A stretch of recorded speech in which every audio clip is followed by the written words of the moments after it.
Creating a survey in Constant Contact is an effective way to gather feedback and insights from your audience. Here's a step-by-step guide.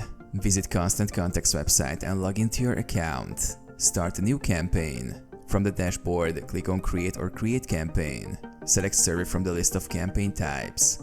This will direct you to the survey creation tool. Choose a template. Browse through available survey templates or start from scratch. Templates can help you get started quickly with pre-designed questions and formats. Customize your survey. Use the survey builder to add and edit questions. You can include multiple choice questions, open-ended questions, rating scales, and more. Customize the survey's appearance by adjusting colors, fonts, and layout. Set up survey options. Configure survey settings such as response collection options and thank you messages.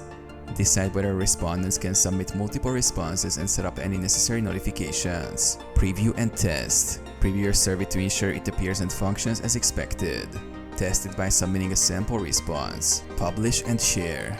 Once you're satisfied, click Publish to make the survey live. Share the survey link via email, social media, or embed it on your website. Analyze responses. Monitor and analyze survey responses using the Report section. Review data to gain insights and make informed decisions.